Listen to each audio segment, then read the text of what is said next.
Welcome to Email and Beyond, the podcast bringing you all the latest email marketing and other complementary marketing channel tips, tricks, industry chat, brand insights, and more every 2 weeks. Join me, Kate Barrett, founder and CEO of eFocus Marketing, and Richard Wall, marketing campaign manager at Spotler, as we talk you through the good, the bad, and the ugly of marketing and how you can create a more intelligent strategy that gets results. Hello, welcome to another episode of Email and Beyond with me, Richard, and Kate Barrett. And today we're going on a really B2C topic. We'll do a B2B version of this some other point in the series as well. And we're going to talk about the top 3 automations that all e-commerce businesses should have in place in order to boost their conversion. So, Kate, should we keep it really simple? What are we talking about? When we say an automation, what do we mean? Yeah, great question. So an automation is an email, or of course you can be bringing in SMS, WhatsApp, retargeting within that as well. But an automation is something that triggers from an action or an inaction and then sends a series based on that. So it's something you can set up. Yes, you've got to test and optimize. You can't just forget about it. But once it's set up, it is there running for you in real time when it's the right time for the customer. So automations for me really are right message, right person, right time. Great, okay. So, start from the top. What's your number one? What's the one that every business absolutely has to have, no questions asked, regardless of who they are and what they're doing? Okay, so if you're an e-commerce business, the first thing that I look at before I answer your question directly, I'm going to go a little bit of a tangent, is thinking about the customer journey, thinking about the customer life cycle through from acquisition to consideration and thinking about using your product or service through to purchase, loyalty, and then reactivation. So what we really want to look at is if you want to know which automation to start with and which is my top one that I would recommend, what we've got to look at is what is closest to the point of conversion. Because that's where you're going to have, and I hate the term, but the most low-hanging fruit that you can kind of jump in. Absolutely. Oh, do you know, I saw this thing about a human fruit machine, actually. So we should do this generally. But you have 3 people lined up, and they ring the bell, and then they go, and then they pick out a piece of fruit. So human fruit machine. But we're not randomly kind of betting on what we're doing here. We're not a human fruit machine. We want to go in focused to that point that's closest to conversion. So the very first automation I would set up for any e-commerce business, abandoned basket. It's the closest to that initial point of conversion. It's the closest in terms of the psychology, the intent of that subscriber, that potential customer. So I would definitely start there. And I think the biggest mistake that people make with these emails is sending one. Okay. Just sending one is not going to cut it. It is not going to give you those results. It's not going to help your audience move through that process to then go through and buy. So it's about expanding it beyond that and understanding what they need. Right. So if you've got multiple versions, the next question is how often? Because it's very, if I've found something for the most common use case for me is going to be buying birthday presents for my wife because she never wants anything. It's a lovely trait in a human, but it's really annoying when her birthday comes. What would you like for Christmas birthday? I don't mind. It's not something nice. It's not that she doesn't want anything, Richard. It's that she wants you to know what it is that she wants without her saying it. And this is what customers want, right? Yes, in our marketing as well. They want us to know. Yes. So, okay, the relationship counseling podcast to be focused on Spotler will be coming soon. So, where I was going with this is I'll be flicking through Instagram, through TikTok, whatever it is, and I'll see them and did you like that? But go on the website, have a look around. I'm not going to buy it now. Her birthday's in February, and we're recording this in September. So I'm not going to buy it for 3 or 4 months. And my worst habit, my most common habit, is viewing browser, just leave the tab open for months at a time. It's like, what for a bookmark? One of those. I'm not a bookmarks person. I need the prompt to be there. But the point is, if you're selling plaques, for example, if I decided to get her a plaque to commemorate when she got her degree, And if I go on the page today and you email me in a week going, oh, what about this pack you're going to buy? No, too early. But I probably do need a reminder in 3 months' time. So how do you balance that? Yeah, so generally I've got some advice. I think that's a very specific use case you've got there, Richard, with your browsing information there. I think that's a more difficult one, but I think if you are the type of business that you see that your audience buy as gifts for people, you can definitely use that behavior. You can use that in segmentation for different times of the year. You can use that for then prompting what comes next. But that comes from having the data to know that they were potentially looking for a gift, buying for a gift. They've got their significant other's birthday coming up. So I think in order to look at the timing for that specific use case, we'd need to bring some more data in.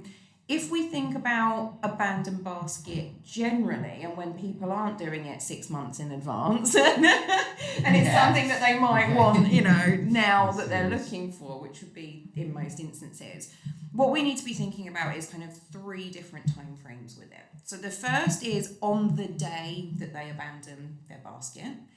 The next one is 24 hours later. And the next one is kind of 48, 72 hours later. So day 3, day 4 afterwards.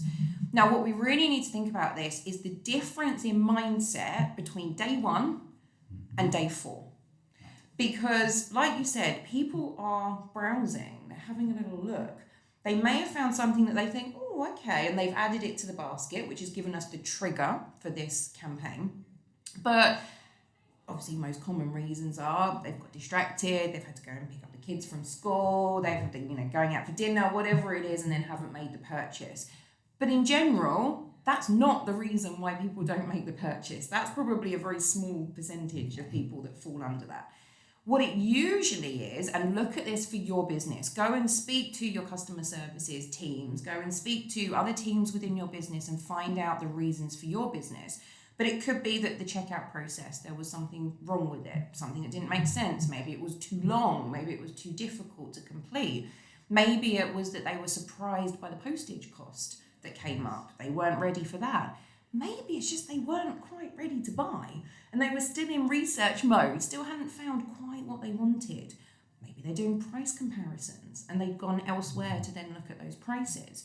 So what we need to think about is all of these different types of behavior, narrow in on what could be the top reasons for your business, and then create your series of emails over kind of 3 or 4 days post-abandon that evolves with that. So email 1, fine, reminder of what's in your basket, come back, buy it, we don't want you to miss out, come through, fine. But after that, if they haven't come through to rebuy, there's a reason. Yeah.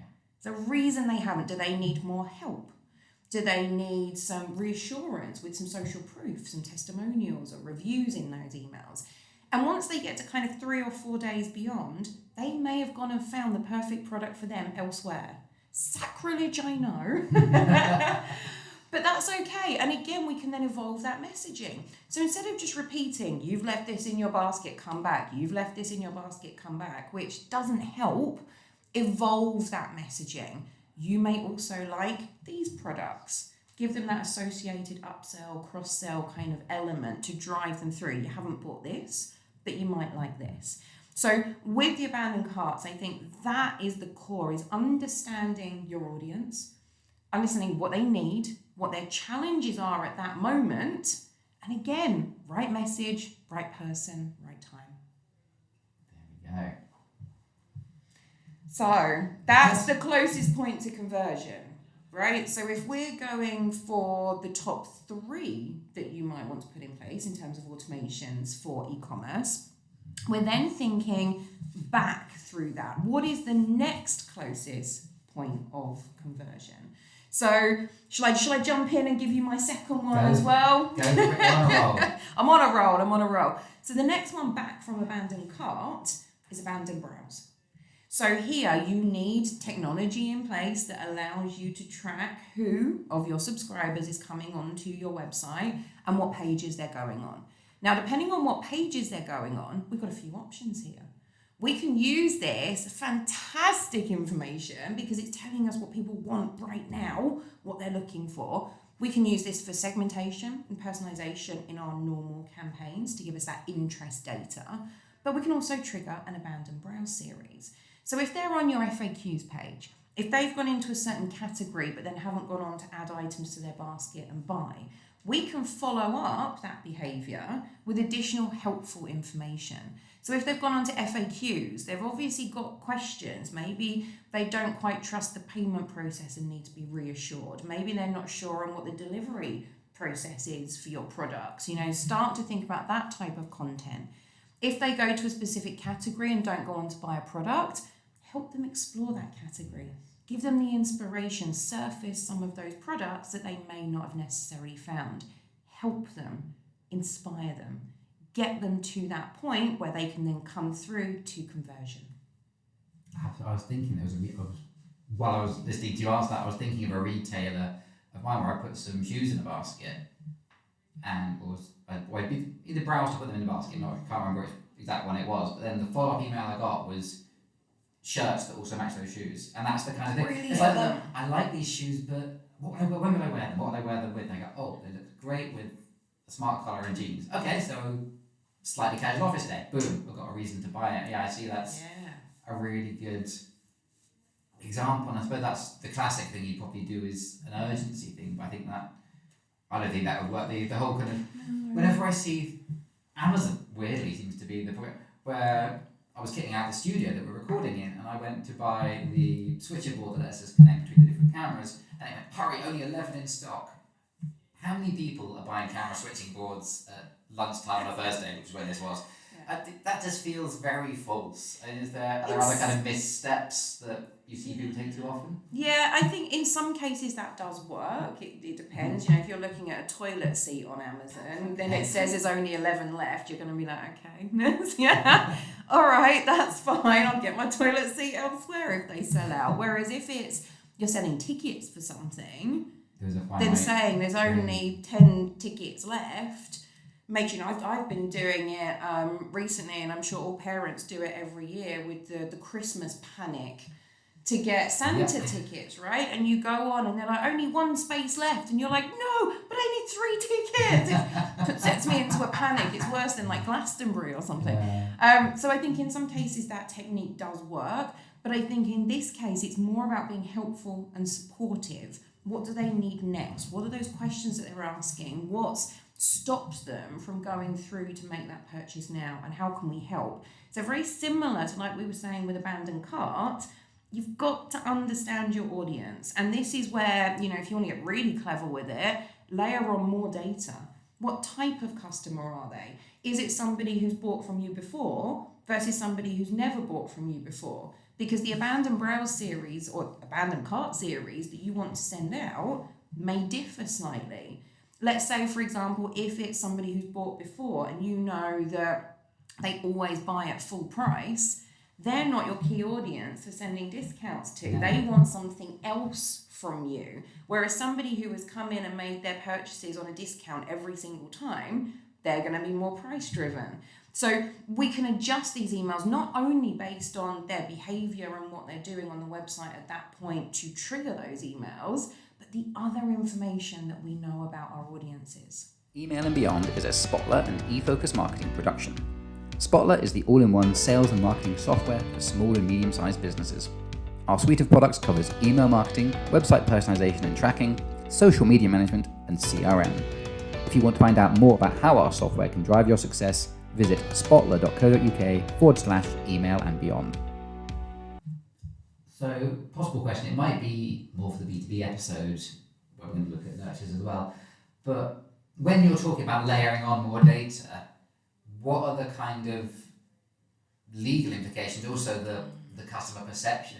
Because I think there's still probably a bit of a mismatch between how companies and marketers think about using customer data and how customers feel and think about their data being used. That was one of the things I was thinking about when I was telling my story was, what if the abandoned browse email had like an event, like an ICS download, like, oh, put a reminder in your calendar for when you want the next email to come. I know think that's technically possible, but also does that, as if I'm browsing, I've come onto your shop for the first time, think they want to be in my calendar, no thanks, I don't, no, take a step back. And I don't know if that's a really specific use case for me, like the whole black buying thing was, or if that's something you think is shared. I think it's a difficult one because I think it depends on your audience, and we're definitely going to do a B2B specific episode about automations because there's so much you can do for B2B from that side. But I think it comes down to, again, clarity with your audience and understanding what they need. So again, if you've brought those two things together, if you've made it very clear to them when they sign up how you're using their data, which particularly for those of us in Europe, GDPR makes that stipulation, absolutely. And we won't kind of dig into that now, but it is having the legal side covered, but more than that, it's the human side covered. If someone just says to you, hey, sign up for our emails, you're going to go, no thanks. No, why am I going to do that? But if you have that explanation of, sign up to our weekly emails and you're going to receive all the latest tips, tricks, product inspiration, offers, whatever, again, much better wording than that, but you give them the reason behind it, people are willing to give you data in exchange for something in return. So if we're thinking about reciprocity in terms of the psychological aspect, give me value and I will give you something in return, in this case, their email address. And I think that, there's that initial sign up, and then we've got things like, the cookie tracking to be able to do the, abandoned browse. So legally we need to be thinking about that. But as marketers, we need to be thinking about how do we put this across to our audience to show them the benefits of it. It's not just we're going to track you around the internet and send you a load of messages. It's we want to make sure that what we're sending is targeted to you and makes sense in your world. Tell us what you'd like to hear. If you'll allow us to use this data, here's how we're going to use it for your benefit. So I think we firstly need to think about that and setting expectations. And then we need to think about, if we've got this data, how do we use it to best link in with what we want to achieve? So if we want to achieve somebody going on to actually buy the things in their cart, or if they've abandoned browse and we want to encourage them to come back and add things to their cart and then buy, we've got to layer on what do they need to know.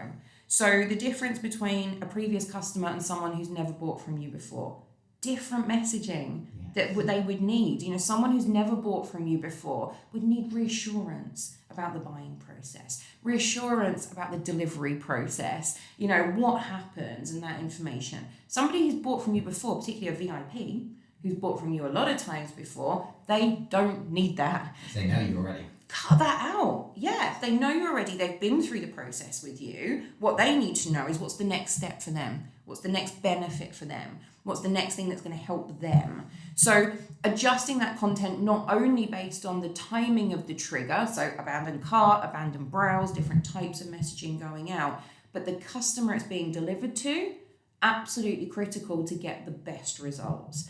But I don't want to scare anyone off who hasn't implemented any of these before, because if you haven't, then do you know what? A simple 2 email series for your abandoned browse is a really, really great start. But if you are more advanced than that, if you've already got, a basic abandoned cart in place or a basic abandoned browse in place, that's where you want to go to the next level. Layer on that data, look at how that message would change either completely for different types of subscribers within your list, or even if it's a piece of dynamic content that's going to change as you go through, tailoring your messages. Again, I'll say it a million times in this episode, but right message, right person, right time, absolutely critical. One thing I want to pick up on as you were going through that, we're talking about first-party cookies, not third-party cookies, aren't we? Yes, so we've got another episode about this coming up soon about the different types of data. But what we're thinking about here is zero and first party data. So data that you hold about your customers and that they've given you direct permission to do. Whereas third party is tracking across other websites. So we're looking at our data here and how we can really use it. Sure. Can we just cover what zero party data is? I think I've got a handle on it, and I could be wrong, but as I understand it, zero party data is facts about me, like, age, height, shoe size, star sign, whereas demographic data, firmographic data, known data that we told each other. Yeah. And first party is how I interact with your platform.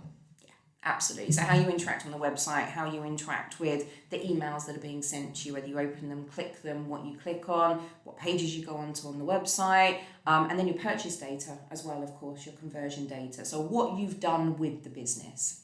A little bit off topic, but is there a such thing as second party data? Because I've heard zero, I've heard first, I've heard third, and second seems to get... This might be for the next episode. Yeah. I don't know what second party data would be. It might be something to do with being passed data from a partner, maybe like kind of co-reg or affiliate, or if it is that, we want to stay away from that. It's not the most reliable data. I mean, it has a place in a B2B strategy, and we'll definitely come back to that in a B2B episode, but particularly for B2C, we don't want to be doing co-reg, we don't want to be doing kind of buying data, and certainly from a legal aspect, it has a whole world of issues. Okay, I will look up what second party data is. We'll do the data episode later when I've had a chance to read that and make sure it just occurred to me as we were going through. So we've done 2 out of 3, and let's get one more in there. One more automation that's really good for e-commerce businesses and is just as simple to set up as the other 2. What's number 3 to round off the list? Okay, number 3. So we've gone for the 2 closest to the point of conversion first off. Now we're going to go back to the very beginning. So we're going to go to your welcome series. So welcome and onboarding series. So after somebody first signs up, not after they make a purchase, that's a whole different series of onboarding. This is someone comes onto your website, signs up for your emails. It's then those first messages that you send after that. So particularly for B2C, what we want to be doing is delivering whatever we offered on that initial promise of sign up. A lot of B2C and e-commerce companies are offering 10% off your first order when you sign up, or free delivery when you sign up. So we need to make sure that that's being delivered. But then what we want to do is, again, understand our audience. So over the first 30 days after somebody subscribes, and we can absolutely layer this with other information from the background of your business of what is the average time from somebody subscribing to somebody making their first purchase. Now, if that's longer than 30 days, do your welcome series for 30 days, and then we have other automations we can bring in to encourage that first conversion if they haven't after the welcome. If it's less than 30 days, then we want to go a little bit harder with that welcome series as well. So look at that data, but generally the first kind of 3 to 4 weeks after somebody signs up is your critical time period. So what you want to do is work backwards. If your end goal is to get them to buy by the end of that welcome series, what are the micro actions that they need to take from the point of sign up to the end of that series? What do they need to know? What do they need to think? What do they need to feel? What do they need to experience? What do they need to be inspired by to get them through to make that first purchase? And then that's how you build up that messaging strategy.